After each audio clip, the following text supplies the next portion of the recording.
Marzo fue el mes en el que la epidemia de coronavirus llegó al continente americano.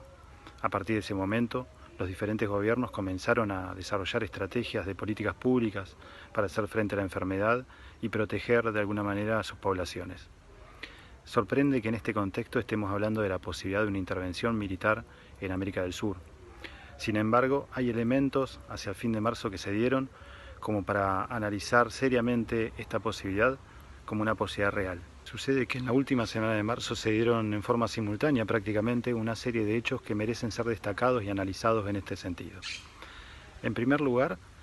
entre el 23 y el 24 de marzo, en Colombia, en Santa Marta, la policía de Santa Marta detuvo un cargamento importante de armas y de equipos militares que iba dirigido hacia el departamento de La Guajira colombiana, limítrofe con el estado Zulia en Venezuela, y que, según se supo poco después, tenían como objeto alimentar grupos irregulares o paramilitares que están operando y están preparando acciones en el territorio venezolano. De forma inmediata prácticamente, el Departamento de Justicia de Estados Unidos anunció de una forma extraña, podríamos decir casi de otra época, propia del lejano oeste, el pedido de captura y el ofrecimiento de recompensa por la cabeza del presidente de Venezuela, Nicolás Maduro, y de Diosdado Cabello, que es un dirigente muy importante de la revolución. Y en tercer lugar, también en los mismos días, los últimos días de marzo de 2020, el presidente Donald Trump ordenó, y también lo anunció por diversos medios, la movilización amplia de una flota frente a la costa de Venezuela en el Mar Caribe, supuestamente para hacer frente al narcotráfico y a las políticas de narcoterrorismo que desde su visión promueve el Estado venezolano. En el momento en el que todo esto pasaba, comenzaba a escalar el número de afectados por COVID en los propios Estados Unidos de América,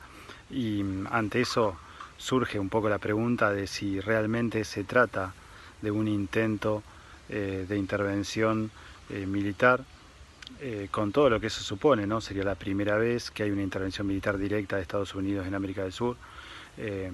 o si se trata más bien de una puesta en escena para intentar desviar la atención de los problemas domésticos que sufre o que puede sufrir el presidente Donald Trump ante los efectos de la pandemia, considerando que este es un año electoral, porque en noviembre próximo hay elecciones y el presidente Trump va por la reelección. El punto es que el argumento de Estados Unidos en este caso es bastante flaco, en el sentido de que su principal aliado es Colombia, que es el principal productor a nivel mundial de cocaína. Estados Unidos mismo, como decíamos, es el principal consumidor, y una alianza entre países con estas características están asediando a un país como Venezuela, del cual no hay datos, o por lo menos no los ha ofrecido Estados Unidos, para acusarlo o para acusar a sus principales dirigentes de promover el terrorismo y el terrorismo ligado al narcotráfico. Además, los propios datos de las agencias de Naciones Unidas y de incluso el Estado colombiano lo que plantean es que la mayoría de las drogas ilícitas que circulan desde América del Sur rumbo a Estados Unidos, circulan en un 87%, de acuerdo a datos de las Naciones Unidas, por el Océano Pacífico, y Venezuela no tiene salida al Océano Pacífico, e incluso el despliegue militar de Estados Unidos se desarrolla en este momento en el Caribe. Entonces queda claro que se trata simplemente de una excusa que bien puede ser para consumo interno, para intervenir en la campaña electoral de este año, para aplacar una situación que eventualmente puede volverse difícil, pero que, y esto es lo más importante, bien puede ser una excusa como la que ha utilizado Estados Unidos en el pasado, como con armas químicas en el caso de Irak, o como otras tantas excusas en muchos otros casos, que ponga en el tablero o en el escenario de América del Sur la posibilidad de una guerra o de una intervención de varios países como pueden ser Colombia o incluso Brasil contra un país hermano como Venezuela. Creo que la cantidad de hechos que se vienen sucediendo y el bloqueo que está ejerciendo Estados Unidos de forma unilateral contra Venezuela y contra Cuba